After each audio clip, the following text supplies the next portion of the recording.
मुख्यमंत्री योगी आदित्यनाथ ने international MSME day पर लोक भवन में आयोजित एक समारोह में युवाओं को बड़ा संदेश दिया। मुख्यमंत्री ने कहा कि हमारा लक्ष्य युवाओं को नौकरी मांगने वाला नहीं बल्कि नौकरी देने वाला बनाना है। इस दौरान मुख्यमंत्री ने सीएम युवा ऐप का लॉन्च किया, युद्ध अड्डा सेंटर का लोकार्पण भी किया। उन्होंने कहा कि युद्ध अड्डा सेंटर प्रशिक्षण, परामर्श और मार्गदर्शन का मजबूत मंच साबित होगा, जो युवाओं को एमएसएमई से जोड़ने में मददगार बनेगा। देश में 6.3 करोड़ एमएसएमई इकाइयां हैं, जो कृषि के साथ भारतीय अर्थव्यवस्था की रीढ़ की हड्डी मानी जाती है।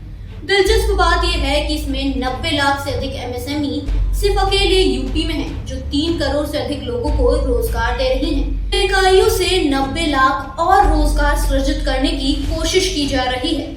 राज्य सरकार पहले ही कौशल विकास, स्टार्टअप इंडिया और मुख्यमंत्री युवा उद्यमी समेत कई योजनाओं को धरातल पर उतारकर युवाओं को रोजगार से जोड़ने में जुटी है।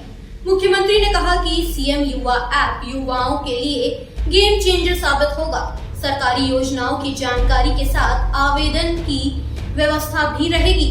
युवाओं को आत्मनिर्भर बनाने के लिए हमारी सरकार दिन रात मेहनत कर रही है। इस दौरान यूपी इंटरनेशनल ट्रेड शो यानी कि UPITS 2025 के तीसरे संस्करण की कर्टन रेजर सेरेमनी भी हुई। सीएम ने कहा कि अक्टूबर 2025 में ग्रेटर नोएडा में इसका भव्य आयोजन होगा। ट्रेड शो में उत्तर प्रदेश के एमएसएमई उद्यमियों को विश्व बाजार से जोड़ने की अहम भूमिका अदा की जाएगी, जहां 50 से अधिक देशों के प्रतिनिधि और 10,000 से ज्यादा एमएसएमई इकाइयां भाग लेंगी। मुख्यमंत्री ने कहा कि एमएसएमई यूपी की अर्थव्यवस्था की रीढ़ की हड्डी है। राज्य में अभी 90 लाख से अधिक सूक्ष्म, लघु और मध्यम उद्योग हैं, जिसमें 3 करोड़ से ज्यादा लोगों को रोजगार दिया है। ये इकाइयां राज्य के 80% निर्यात और 60% औद्योगिक उत्पादन में योगदान दे रही हैं। उन्होंने कहा कि हमारा लक्ष्य युवाओं को नौकरी मांगने वाला नहीं बल्कि नौकरी देने वाला बनाना है। इसी कड़ी में युद्ध अड्डा और सीएम युवा ऐप भी लॉन्च किया गया और हमें उम्मीद है कि ये मील का पत्थर साबित होगा। इस दौरान सीएम ने वन डिस्ट्रिक्ट वन प्रोडक्ट योजना पर भी चर्चा करते हुए लखनऊ में चिकनकारी, वाराणसी में सिल्क टेक्सटाइल और अलीगढ़ में ताला हार्डवेयर जैसे उत्पादों ने यूपी को अलग पहचान दिलाई, इस बारे में भी चर्चा की। समारोह में 15 लाभार्थियों को चेक और टूल किट दी गई। ODOP योजना के तहत 5 कारीगरों को टूल किट मुहैया कराई गई। इसके अलावा बरेली और मुरादाबाद में ODOP कॉमन फैसिलिटी सेंटर का वर्चुअल उद्घाटन भी किया गया। कॉमन फैसिलिटेशन सेंटर के आज 2 केंद्र यहां पर लोकार्पित भी किए गए हैं, बरेली और मुरादाबाद के। CFC बरेली और CFC मुरादाबाद का भी लोकार्पण किया जा रहा है।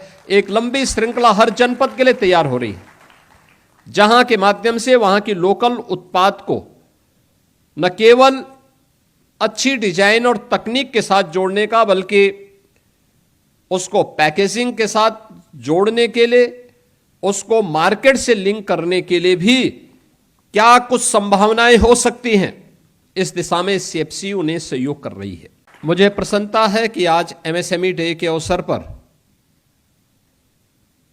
उत्तर प्रदेश अपनी इस पुरातन पहचान को अपनी विरासत के साथ जोड़ करके आदरणीय प्रधानमंत्री मोदी जी के विकसित भारत की परिकल्पना को एक आधार प्रदान कर रहा है। पिछले 8 वर्ष में उत्तर प्रदेश की डबल इंजन की सरकार ने हर एक क्षेत्र में कुछ नया किया है, लीक से हट करके कुछ नयापन करने का प्रयास किया है। उसकी एक झलक अभी यहां मंच के माध्यम से आपको देखने को मिली और प्रदेश के परसेप्शन में आया हुआ बदलाव ये इसी का परिणाम है। याद करिए 2017 के पहले का उत्तर प्रदेश दंगों के रूप में, माफिया गिरोहों के रूप में, बेटी और व्यापारी के लिए सबसे असुरक्षित प्रदेश के रूप में जाना जाता था। पिछली सरकारों की उपलब्धि क्या है? जातीय संघर्ष करवा करके परिवारवाद के नाम पर एक जनपद, एक माफिया देने, यही उनकी पिछली सरकारों की उपलब्धि रही है। जिसके कारण उत्तर प्रदेश के नौजवानों के सामने, उत्तर प्रदेश के नागरिकों के सामने पहचान का संकट खड़ा हुआ था।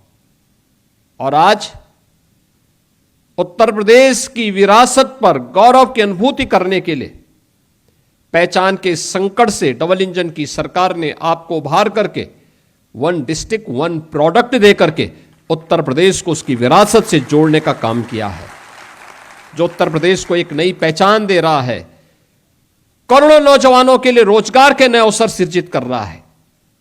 ये नया अवसर एक नई पहचान है उत्तर प्रदेश के युवाओं के लिए।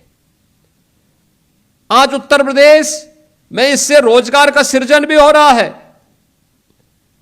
इसके माध्यम से उत्तर प्रदेश की प्रोडक्ट को अंतर्राष्ट्रीय मान्यता मिलकर के एक्सपोर्ट के एक नए रास्ते भी खुल रहे हैं।